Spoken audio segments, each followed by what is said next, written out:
যে পবিত্ৰ ক্ষণতে উজ্বলি উঠা খ্ৰীষ্টৰ জ্যোতি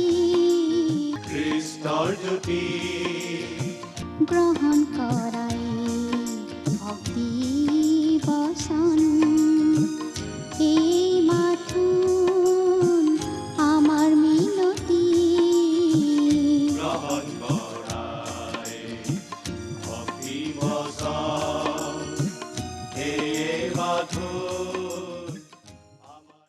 নমস্কাৰ প্ৰিয় দৰ্শক, প্ৰভু যীশুৰ গৌৰৱ হওক আৰু তেওঁৰ পবিত্ৰ নামত আপোনালোক সকলোকে এই অনুষ্ঠানলৈ আদৰণি জনাইছোঁ। ঈশ্বৰৰ বাক্যৰ এই ধাৰাবাহিক আলোচনাৰ জৰিয়তে বিশেষভাৱে আপোনাক হয়তো উৎসাহিত কৰিছে। মই বিশ্বাস কৰোঁ প্ৰভুৰ বাক্য আজিও আপোনাক উৎসাহিত কৰিব। নমস্কাৰ। খ্ৰীষ্টীয় বিশ্বাসী ভাই ভনীসকললৈ বিশেষভাৱে প্ৰস্তুত কৰা আমাৰ এই বাইবেল অধ্যয়নৰ ধাৰাবাহিক অনুষ্ঠান ভক্তি বচনলৈ আপোনালোক সকলোকে উষ্ম আদৰণি জনাইছোঁ। আমি এতিয়া বাইবেলৰ নতুন নিয়ম খণ্ডৰ প্ৰথমখন পুস্তক অৰ্থাৎ মুঠিয়ে লিখা শুভবাৰ্তা নামৰ পুস্তকখন অধ্যয়ন কৰি আছোঁ। আপুনি যদি আমাৰ আগৰটো অনুষ্ঠান চাইছিল তেনেহ'লে আপোনাৰ নিশ্চয় মনত আছে যে আমি যোৱা অনুষ্ঠানত এই মুঠিয়ে লিখা শুভবাৰ্তা পুস্তকৰ 11 নম্বৰ অধ্যায়ৰ ভিত্তিত আগবঢ়োৱা আলোচনা শুনিবলৈ পালোঁ। আজিৰ অনুষ্ঠানত আমি মুঠিয়ে লিখা শুভবাৰ্তাৰ 12 নম্বৰ অধ্যায়টো চাবলৈ ওলাইছোঁ। আমি এই কথাটো আগৰ পৰাই কৈ আহিছোঁ যে মুঠিয়ে লিখা শুভবাৰ্তাত যি এটা বিশেষ অগ্ৰগতি আছে, যি এটা বিশেষ ঠাঁচ আছে, সেইটো আমি মনত পেলাই লোৱা উচিত।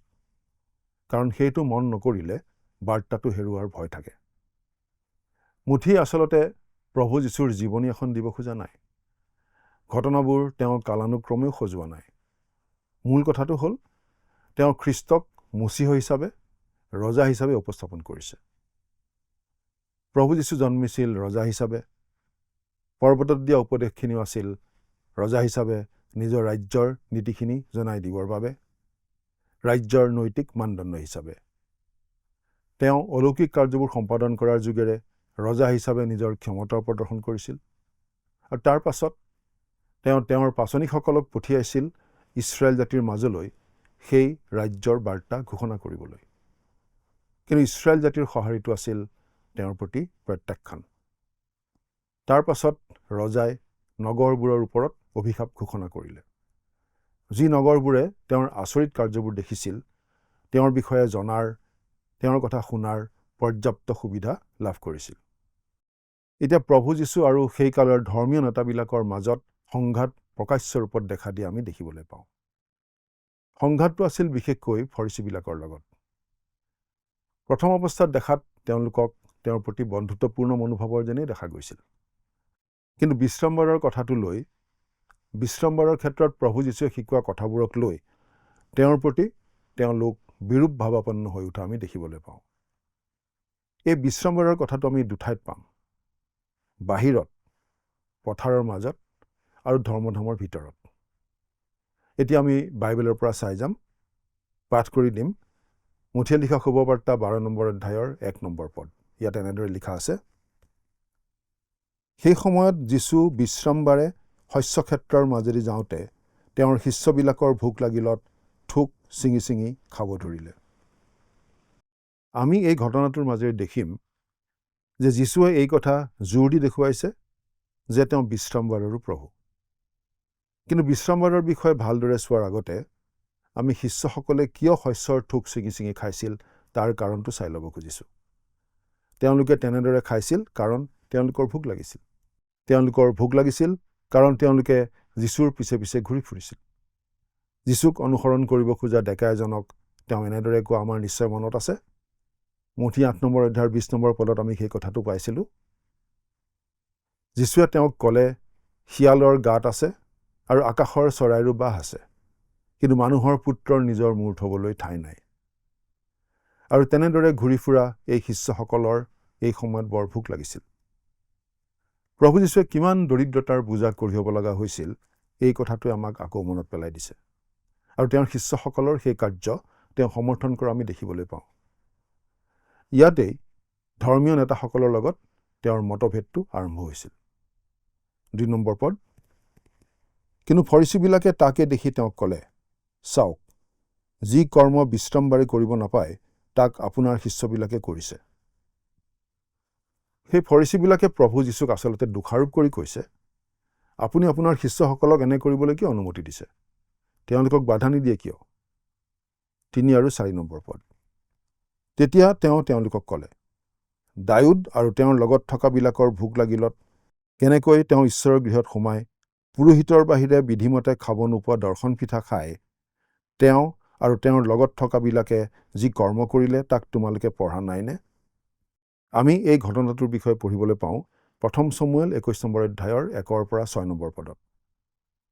চৌল যেতিয়া ৰজা হৈ আছিল, দাউদ তেতিয়াও ইছৰাইলৰ ৰজা হোৱা নাছিল। তেওঁ ইতিমধ্যে অভিষেক কৰা হৈ গৈছিল যদিও তেওঁ প্ৰত্যাখ্যাত হৈ আছিল আৰু দাউদে চৌলৰ পৰা ৰক্ষা পাবলৈ পলাই ফুৰিব লগা হৈছিল। সেই সময়তে এই ঘটনাটো ঘটিছিল। ঠিক একেদৰে প্ৰভু যীশু আজি প্ৰত্যাখ্যাত হৈ আছে। তেওঁ নিজকে মছিহ বুলি দাবী কৰা কথাটো মানুহে এতিয়ালৈকে গ্ৰহণ কৰা নাই। বিশেষকৈ ইছৰাইল জাতিয়ে তেওঁক প্ৰত্যাখ্যান কৰিছিল। এতিয়া তেওঁ তেওঁৰ লোকবিলাকৰ যত্ন লৈছে বিশ্ৰামবাৰ পালনৰ কথাটো ওলাই কৰি। দাউদেও তেওঁৰ লগৰীয়া লোকসকলৰ যত্ন লৈছিল মুচিৰ বিধান ভংগ কৰি হ'লেও। 5 নম্বৰ পদটো পঢ়ি দিম। নতুবা পুৰোহিতসকলে বিশ্ৰামবাৰে ধৰ্মধামত বিশ্ৰাম দিন উলংঘন কৰিও যে নিৰ্দোষী হয়, তাক বিধান শাস্ত্ৰত পঢ়া নাইনে? পুৰোহিতসকলেও বিশ্ৰামবাৰেও কাম কৰিছিল। 6 নম্বৰ পদ। কিন্তু মই তোমালোকক কওঁ, ধৰ্মধামতকৈও মহান এজনা ইয়াত আছে। তেওঁলোকৰ ধৰ্মীয় জীৱনৰ সকলোতকৈ পবিত্ৰ স্থান হৈছে ধৰ্মস্থান। তেওঁলোকৰ ধৰ্মীয় জীৱনৰ সকলোতকৈ পবিত্ৰ স্থান হৈছে ধৰ্মধাম অৰ্থাৎ মন্দিৰ। গতিকে প্ৰভু যীশুৱে ইয়াত তেওঁলোকৰ সেই ধৰ্মধামৰ ওপৰতেই নিজৰ কৰ্তৃত্ব দাবী কৰিছে। কিন্তু ফৰিচীবিলাকৰ দৃষ্টিত তেওঁ ঈশ্বৰ নিন্দাহে কৰিছে। তেওঁলোকৰ মতে তেওঁ কেৱল বিশ্ৰামবাৰেই ভংগ কৰিছে নে নহয়, তেওঁ ঈশ্বৰ নিন্দাও কৰিছে। ফৰিচীবিলাকে যীশুৰ বিষয়ে এই মতত উপনীত হৈছিল। 7 নম্বৰ পদ। আৰু মই বলিদান নোখোজো, দয়াহে খোজো। তোমালোকে এই বচনৰ অৰ্থ জনা হ'লে নিৰ্দোষীবিলাকক দোষী নকৰিলাহেঁতেন। মই বলিদান নোখোজো, দয়াহে খোজো। হোসেয়া 6 নম্বৰ অধ্যায়ৰ 6 নম্বৰ পদৰ পৰা এই উদ্ধৃতিটো দিয়া হৈছে। আমাৰ প্ৰভুৱে শিষ্যসকলে বিশ্ৰামবাৰ ভংগ কৰা নাই বুলি কৈ তেওঁলোকৰ প্ৰতি সমৰ্থন দেখুৱাইছিল। কিয়? তাৰ উত্তৰ আমি পাওঁ 8 নম্বৰ পদত।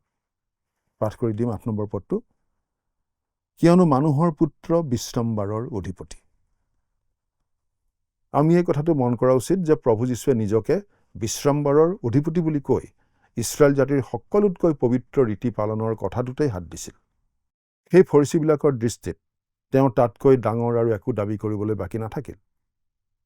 এই কথাটোৱে প্ৰভু যীশুৰ প্ৰতি তেওঁলোকৰ তিক্ততা আৰু ঘৃণা নিশ্চিতৰূপে বৃদ্ধি কৰিলে। আমি এতিয়া এই ঘটনা ঘটা পথাৰখন এৰি ধৰ্মধামলৈ যাম। তাত কি ঘটিল আমি চাম। কিন্তু আমি বিশ্ৰামবাৰৰ একেটা প্ৰশ্নৰেই সন্মুখীন হ'ম। 9 নম্বৰ পদ। পাছে তেওঁ সেই ঠাইৰ পৰা গৈ তেওঁবিলাকৰ নামঘৰত সোমাল। আমি মন কৰা উচিত যে তেওঁ তেওঁলোকৰ নামঘৰত সোমাল। আমাৰ নহয়, তেওঁলোকৰ। তেওঁ মন্দিৰটোৰ বিষয়েও প্ৰায় একেধৰণৰ কথাই কৈছিল। প্ৰথমতে এইটো আছিল ঈশ্বৰৰ মন্দিৰ। কিন্তু তেওঁ অৱশেষত কৈছিল, তোমালোকৰ গৃহ তোমালোকৰ বাবে পৰিত্যক্ত হৈ আছে। এতিয়া 10 আৰু 11 নম্বৰ পদ দুটা পাঠ কৰি দিম। আৰু চোৱা, শুকানহতীয়া এজন মানুহ আছিল। তেতিয়া যীশুক অপবাদ দিবৰ আশয়েৰে তেওঁবিলাকে তেওঁক সুধিলে, বিশ্ৰামবাৰে সুস্থ কৰিব পায়নে?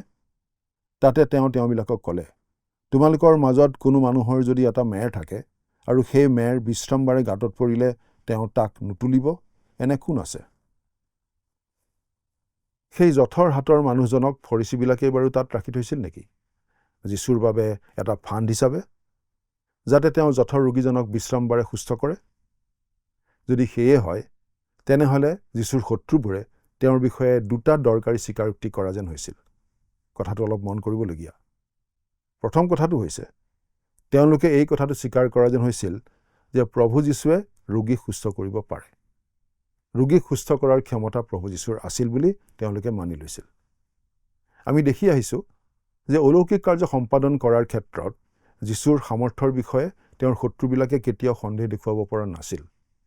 আমি 2000 বছৰ পিছুৱাই গৈ সেই সময়ৰ নানান তথ্য গৱেষণা কৰি চোৱাৰ পাছতহে তেওঁ অলৌকিক কাৰ্য সম্পাদন কৰাৰ ক্ষমতা আছিল নে নাই সেই বিষয়ে প্ৰশ্ন উঠাব পাৰিম। ফৰিচীবিলাকে এই কথা প্ৰকাশ্যে স্বীকাৰ কৰিছিল যে যীশুৱে অলৌকিক কাৰ্য সম্পাদন কৰিব পাৰে। এই কাৰণেই তেওঁলোকে যীশুক ফান্দত পেলাবলৈ এই জঠৰ হাতৰ ৰোগীজন তাত ৰাখি থৈছিল বুলি আমি ক'ব পাৰোঁ।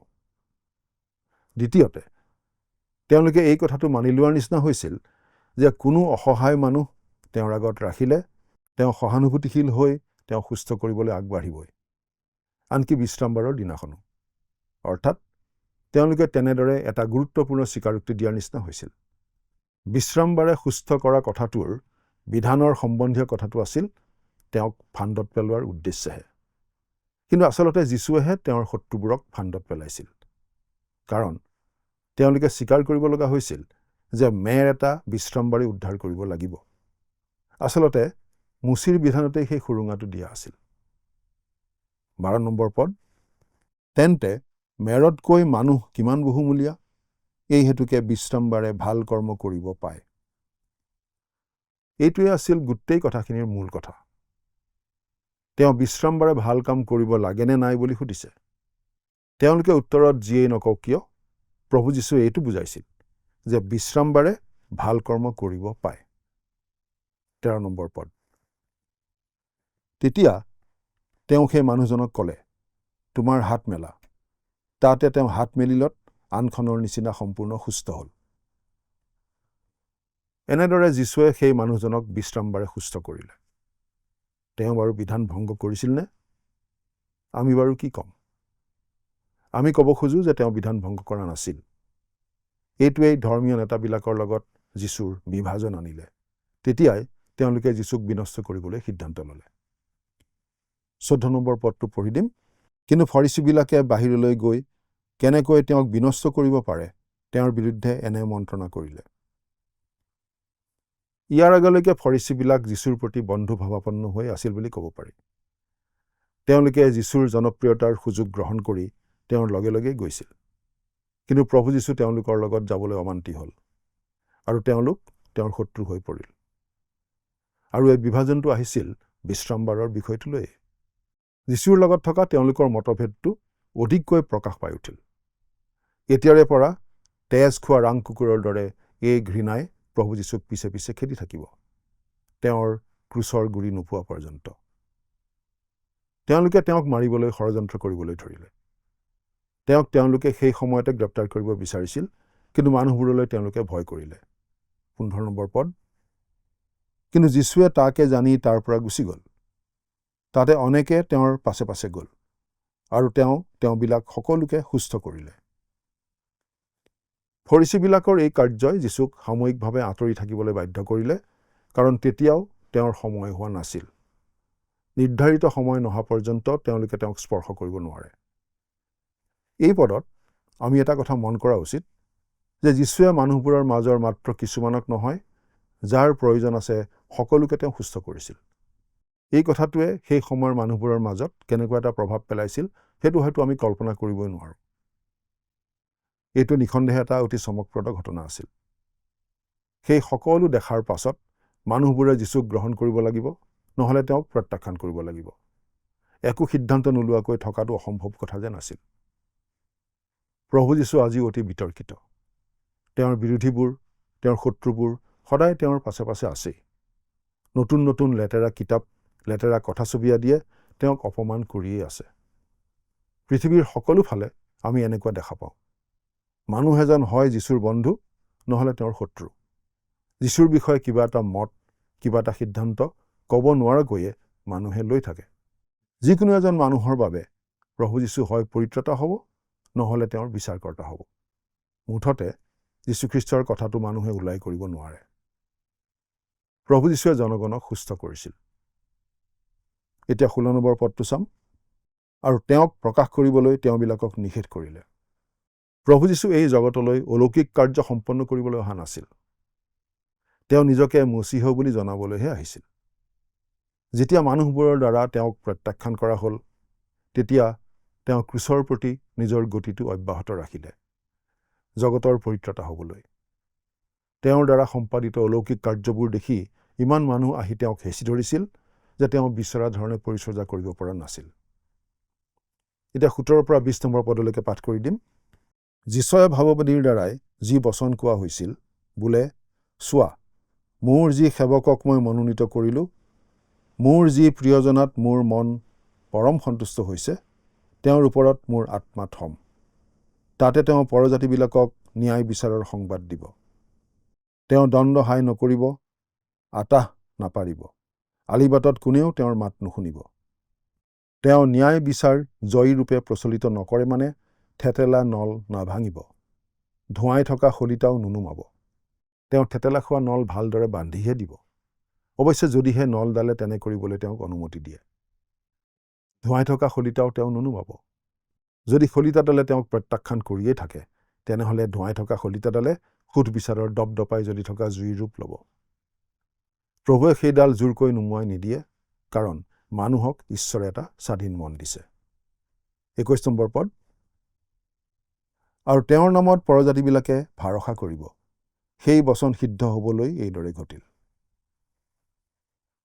প্ৰিয় দৰ্শক, আমাৰ দিনত নিশ্চয় এটা সুনিৰ্দিষ্ট গতি আমাৰ চকুত পৰে। সাধাৰণভাৱে ভাৱবাণী ফলিওৱাৰ পিছতেই মাত্ৰ নহয়, কিন্তু পৰজাতীয় লোকৰ বিষয়ে থকা ভাৱবাণী ফলিওৱাৰ ক্ষেত্ৰতো তেওঁলোকে পৰিত্ৰাণ পাব লাগিব। খ্ৰীষ্টক তেওঁৰ নিজৰ লোকবিলাকে প্ৰত্যাখ্যান কৰাৰ পাছতেই খ্ৰীষ্টই নিজকে পৰজাতীয়সকললৈ আগবঢ়াইছে অনুগ্ৰহপূৰ্ণভাৱে। আমি পাচনি কৰ্মত দেখিবলৈ পাম যে তেওঁ পাচনি পৌলক পৰজাতিবিলাকৰ প্ৰতি এজন মিছনেৰী হিচাপে নিযুক্ত কৰিছে। পাঠ কৰি দিব খুজিছোঁ পাচনিৰ কৰ্ম 26 নম্বৰ অধ্যায়ৰ 18 নম্বৰ পদ। এই আশয়েৰে তেওঁবিলাকৰ চকু মুকলি হ'বলৈ আৰু তেওঁবিলাক আন্ধাৰৰ পৰা পোহৰলৈ, শয়তানৰ অধীনৰ পৰা ঈশ্বৰলৈ ঘূৰিবৰ কাৰণে তেওঁবিলাকৰ ওচৰলৈ মই তোমাক পঠাওঁ। 22 আৰু 23 নম্বৰ পদ দুটা পঢ়ি দিম। তেতিয়া ভূতে পোৱা অন্ধ আৰু বোবা এজনক তেওঁৰ ওচৰলৈ অনা হ'ল, আৰু তেওঁ তাক সুস্থ কৰাত সেই বোবাই কথা ক'লে আৰু দৃষ্টিও পালে। তাতে সকলো লোকে বিস্ময় মানি ক'লে, এওঁনো দাউদৰ সন্তান হ'ব পাৰেনে? আন কথাত ক'বলৈ গ'লে এওঁৱেই আমাৰ মুচিহ। এওঁৰ হাতত প্ৰমাণবোৰ আছে। মৃতকক জীৱনদান কৰাতকৈ ডাঙৰ নহ'লেও অন্ততঃ একেধৰণৰ চমকপ্ৰদ কাৰ্যবোৰ আছিল। প্ৰভু যীশুৱে অনবৰতেই মানুহক সুস্থ কৰা আৰু অসুচী আত্মাক খেদোৱা কাৰ্যই মানুহবিলাকক এই বিষয়ে পতিয়ন নিয়াইছিল যে তেওঁ সঁচাকৈয়ে দাউদৰ সন্তান, তেওঁ মচিহ। কিন্তু ফৰিচীবিলাকে কি কৈছিল? 24 নম্বৰ পদত চাওঁ। কিন্তু ফৰিচীবিলাকে তাকে শুনি ক'লে, ভূতবোৰৰ ৰজা বেলজেবুলৰ সহায়ৰ বিনে ই ভূতক নেখেদায়। ফৰিচীবিলাকে কোৱা এই কথাখিনি ক্ষমা নোহোৱা পাপৰ কথা আছিল। কথাটো ভালদৰে মন কৰকচোন। 25 পৰা 27 নম্বৰ পদ।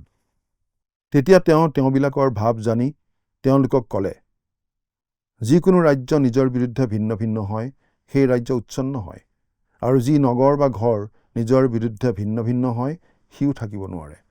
আৰু শয়তানেও যদি শয়তানক খেদায়, তেন্তে সি নিজৰ বিৰুদ্ধে ভিন্ন ভিন্ন হয়, এতেকে তাৰ ৰাজ্য কেনেকৈ থাকিব? আৰু মই যদি বেলজেবুলৰ দ্বাৰাই ভূতক খেদাওঁ, তেন্তে তোমালোকৰ পুত্ৰবিলাকে কাৰ দ্বাৰাই খেদায়? এই হেতুকে তেওঁবিলাক তোমালোকৰ বিচাৰক হ'ব। তেওঁলোকৰ নিজৰ লোকসকলে বেলজেবুলৰ দ্বাৰা ভূত খেদোৱা বুলি তেওঁলোকে নিশ্চয় কেতিয়াও নকয়। 28 নম্বৰ পদ। কিন্তু মই যদি ঈশ্বৰৰ আত্মাৰ দ্বাৰাই ভূতক খেদাওঁ, তেন্তে ঈশ্বৰৰ ৰাজ্য অৱশ্যে তোমালোকৰ ওচৰ পালেহি। ঈশ্বৰৰ ৰাজ্য অৱশ্যে তোমালোকৰ ওচৰ পালেহি। মচিহৰ উপস্থিতিৰ মাজেদি খ্ৰীষ্টই কৈছে, মই তোমালোকৰ মাজত উপস্থিত। ভূত খেদাবলৈ মোৰ যি শক্তি আছে, সেয়ে মোৰ চাৰ্টিফিকেট। 29 পৰা 32 নম্বৰ পদ। আৰু বলৱানজনক প্ৰথমে নাবান্ধিলে কেনেকৈ তেওঁৰ ঘৰত সোমাই বস্তু লুট কৰিব পাৰে? বান্ধিলেহে তাক লুট কৰিব। যিকোনো মোৰ ফলীয়া নহয়, তেওঁ মোৰ বিপক্ষ, আৰু যিকোনোৱে মোৰে সৈতে নচপায়, তেওঁ সিঁচি পেলায়। এই হেতুকে মই তোমালোকক কওঁ, মানুহবিলাকৰ সকলো পাপ আৰু নিন্দাৰ ক্ষমা হ'ব, কিন্তু পবিত্ৰ আত্মাৰ বিৰুদ্ধে নিন্দাৰ ক্ষমা নহ'ব। আৰু যিকোনোৱে মানুহৰ পুত্ৰৰ বিৰুদ্ধে কথা কয়, তেওঁ ক্ষমা পাব, কিন্তু যিকোনোৱে পবিত্ৰ আত্মাৰ বিৰুদ্ধে কথা কয়, তেওঁ ইহলোকত বা পৰলোকতো ক্ষমা নাপাব। কালি কৰা কোনো এটা পাপ প্ৰভুৱে আজি ক্ষমা নকৰিব, এনে কোনো পাপ নাই। কাৰণ তেওঁ সকলো মানুহৰ সকলো পাপৰ ক্ষমাৰ কাৰণেই ক্ৰুচত মৰি দিছিল। পবিত্ৰ আত্মা এই জগতলৈ আহিল মানুহৰ হৃদয়ত খ্ৰীষ্টৰ যোগেৰে অহা পৰিত্ৰাণ বাস্তৱ কৰি তুলিবলৈ। যদি আমালৈ কথা কোৱা পবিত্ৰ আত্মাক আমি বাধা দিওঁ, তেনেহ'লে আমি নিশ্চয় কোনো ক্ষমা লাভ কৰিব নোৱাৰিম। কোনো ক্ষমা আমি নাপাম, কাৰণ আমি আমাৰ জীৱনত পৰিত্ৰাণ বাস্তৱত ৰূপায়িত কৰিবলৈ পবিত্ৰ আত্মাক বাধা দিছোঁ। তদুপৰি আমাক নতুনকৈ জন্ম দিয়াৰ কাৰ্যটো পবিত্ৰ আত্মাই কৰে। মাৰ্কে লিখা শুভবাৰ্তা 3 নম্বৰ অধ্যায়ত এই ক্ষমা নোহোৱা অপৰাধটোৰ বিষয়ে আৰু অলপ বহলাই এনেদৰে কোৱা হৈছে যে ই পবিত্ৰ আত্মাৰ কাৰ্যক শয়তানৰ কাৰ্য বুলি কয়, অৰ্থাৎ খ্ৰীষ্টই এই অলৌকিক কাৰ্যবোৰ বেলজেবুলৰ দ্বাৰা কৰা বুলি কোৱাৰ নিচিনাকৈ। অথচ সেই সকলো অলৌকিক কাৰ্য তেওঁ ঈশ্বৰৰ শক্তিৰেহে কৰিছিল, অৰ্থাৎ তেওঁলোকে প্ৰভু যীশুৰ সাক্ষ্য অগ্ৰাহ্য কৰিছিল আৰু পবিত্ৰ আত্মাৰ সাক্ষ্যও অগ্ৰাহ্য কৰিছিল। আজি মানুহে এই পাপটো কৰিব নোৱাৰে, কাৰণ প্ৰভু যীশু পৃথিৱীত থকা অৱস্থাতে এই পাপটো কৰা সম্ভৱ আছিল। আজি আমি এনেকুৱা একো পাপ কৰিব নোৱাৰোঁ যিটোৰ বাবে ক্ষমা পোৱা সম্ভৱ নহয়। কিন্তু আমি যদি পবিত্ৰ আত্মাক বাধা দি থাকোঁ, তেনেহ'লে ক্ষমা পোৱাৰ কথাই নাই, কাৰণ তেওঁহে ক্ষমা লৈ আহে। মানুহ এজন যেতিয়া বেমাৰত পৰি থাকে, তেতিয়া ডাক্তৰে যি ঔষধ খাবলৈ কয়, তেওঁ যদি সেই ঔষধ নাখাই মৰি যায়, তেনেহ'লে তেওঁ বেমাৰত মৰা নহয়, আচলতে ঔষধ খাবলৈ অস্বীকাৰ কৰাৰ বাবেহে মৰাৰ নিচিনা হয়। মানুহৰ পাপ ৰোগৰ বাবেও এটা চিকিৎসা আছে। পবিত্ৰ আত্মাই সেইটো কামত প্ৰয়োগ কৰে। কিন্তু আমি যদি পবিত্ৰ আত্মাক বাধা দি থাকোঁ, তেনেহ'লে কোনো আৰোগ্যতা আমি লাভ কৰিব নোৱাৰোঁ। গতিকে আজি একমাত্ৰ এই ধৰণেহে পাপ অক্ষমনীয় হৈ থাকিব পাৰে। 34 নম্বৰ পদ। হে সৰ্পৰ বংশ, তোমালোকে বেয়া হৈ কেনেকৈ ভাল কথা ক'ব পাৰা? কিয়নো মনৰ অধিক ভাৱৰ পৰা মুখে কথা কয়। হে সৰ্পৰ বংশ। যোহন বাপ্তাইজকেও তেওঁলোকক এই বুলিয়ে সম্বোধন কৰিছিল। 35 নম্বৰ পদ।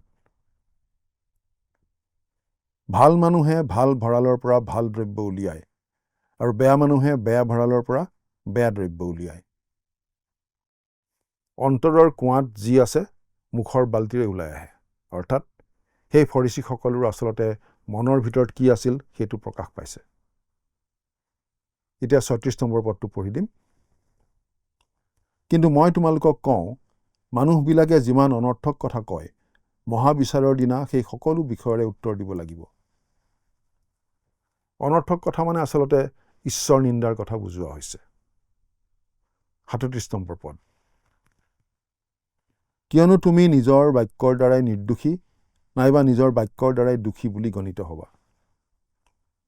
দোষী বুলি গণিত হ'ব লাগিব, কাৰণ আমাৰ অন্তৰত যি থাকে তাকেহে আমি মুখেৰে কৈ দিওঁ।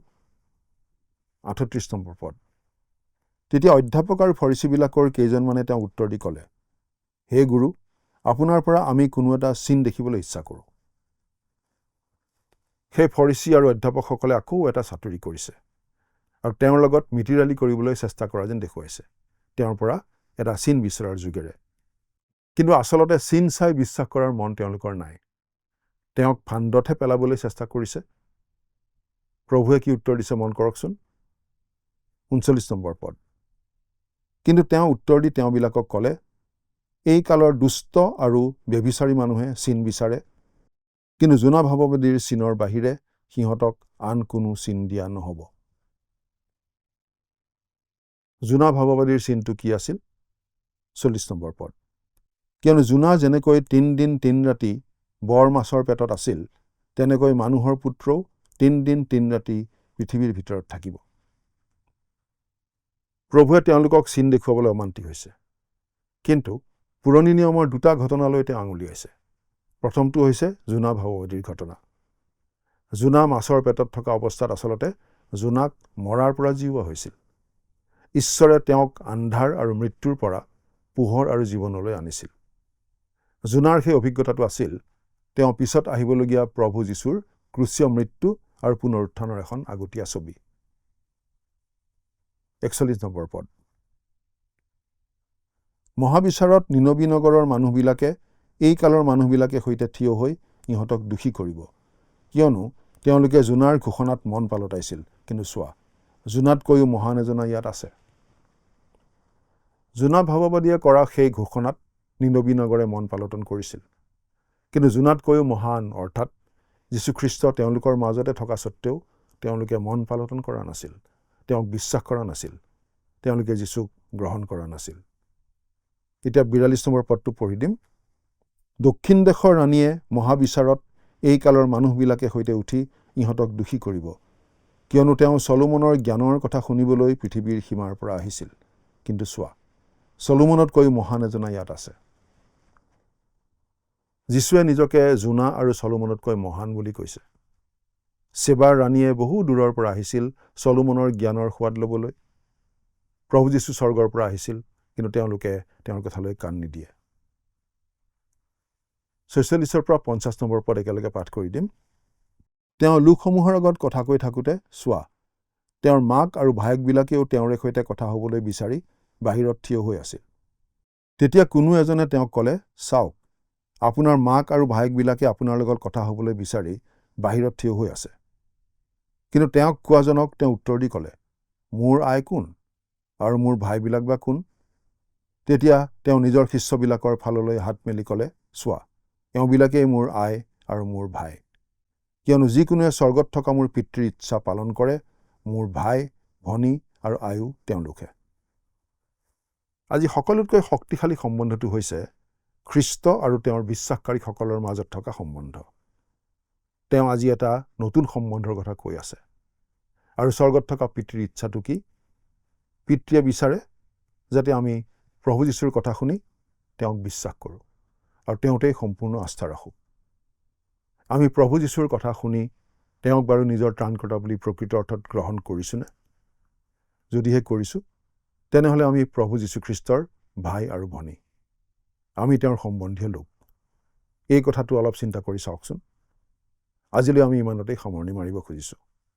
পৰৱৰ্তী অনুষ্ঠানত পুনৰ লগ পোৱাৰ আশা ৰাখিছোঁ। কিন্তু তাৰ আগতে আহকচোন খন্তেক প্ৰাৰ্থনাত মূৰ উন্নত কৰোঁ। স্বৰ্গত থকা মৰমীয়াল পিতৃ ঈশ্বৰ, তোমাক ধন্যবাদ দিওঁ তোমাৰ বাক্য অধ্যয়ন কৰিবলৈ আমাক এই সুন্দৰ সুযোগ দিয়াৰ বাবে। প্ৰভু, আমি ধন্যবাদ দিওঁ কিয়নো প্ৰভু যীশু আমাৰ কাৰণে ক্ৰুচত হত হৈ, কবৰস্থ হৈ, তৃতীয় দিনা পুনৰ জি উঠি তেওঁৰ ঈশ্বৰত্বৰ প্ৰমাণ দিছিল। আৰু আজি তেওঁত বিশ্বাস কৰি আমি তোমাৰ সন্তান হৈ তোমাৰ পৰিয়ালৰ লোক হ'ব পাৰিছোঁ। এই যি নতুন সম্বন্ধৰ আশীৰ্বাদ তুমি আমাক দিছা, সেই কথা মনত ৰাখি আমি যেন সকলো সময়তে তোমাৰ বিশ্বাসী হৈ তোমাৰ বাধ্য হৈ চলি থাকিব পাৰিম। আমাৰ সকলোকে এনে আশীৰ্বাদ কৰা। আমাৰ প্ৰতিজন দৰ্শকৰ ওপৰতো তোমাৰ এনে আশীৰ্বাদ থাকিবলৈ দিয়া। কিয়নো এই প্ৰাৰ্থনা আমাৰ মহান ত্ৰাণকৰ্তা প্ৰভু যীশুখ্ৰীষ্টৰ নামত আগবঢ়াইছোঁ। আমেন। প্ৰিয় দৰ্শক, আপোনাক বিশেষ অনুৰোধ জনাওঁ যে এই অনুষ্ঠান আপোনাৰ কেনে লাগিছে অনুগ্ৰহ কৰি জনাব। আপোনাৰ কোনো প্ৰশ্ন থাকিলেও আমাক সুধিব পাৰে। আমি চেষ্টা কৰিম আপোনাৰ প্ৰশ্নৰ উত্তৰ দিবলৈ। মই বিশ্বাস কৰোঁ এই অনুষ্ঠানৰ দ্বাৰা প্ৰতিদিনে আপোনাৰ আৰু মোৰ জীৱনত ঈশ্বৰে নতুন নতুন আশীৰ্বাদ যোগ কৰিছে।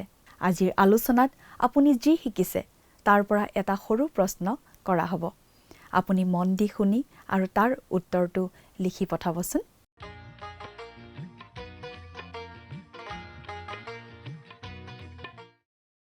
যোৱা অনুষ্ঠানত প্ৰচাৰিত প্ৰশ্নটিৰ শুদ্ধ উত্তৰ হৈছে কোৰাচিন আৰু বৈৎসদা। আজিৰ অনুষ্ঠানৰ আধাৰিত প্ৰশ্নটি হৈছে ভূতবোৰৰ ৰজাৰ নাম কি? Option A Beelzebub, option B Herod, option C Goliath, option D Nebuchadnezzar. প্ৰিয় দৰ্শক, আজিৰ প্ৰশ্নৰ সঠিক উত্তৰটো আজি সন্ধিয়া 6 বজাৰ আগেয়ে আপোনাৰ নাম আৰু ঠিকনাৰে সৈতে আমালৈ 7429840242 নম্বৰত SMS নাইবা হোৱাটছআপৰ যোগে প্ৰেৰণ কৰক। প্ৰিয় দৰ্শক, আপুনি যদি আমাৰ এই অনুষ্ঠানৰ যোগেদি আশীৰ্বাদপ্ৰাপ্ত হৈছে আৰু আমাৰ লগত কথা পাতিবলৈ বিচাৰিছে বা আপোনাক প্ৰাৰ্থনাৰ সহায়ো পৰামৰ্শ লাগে, তেন্তে আমালৈ 7429840242 এই নম্বৰত পোনপটীয়াকৈ ফোন কৰিব পাৰিব। ধন্যবাদ।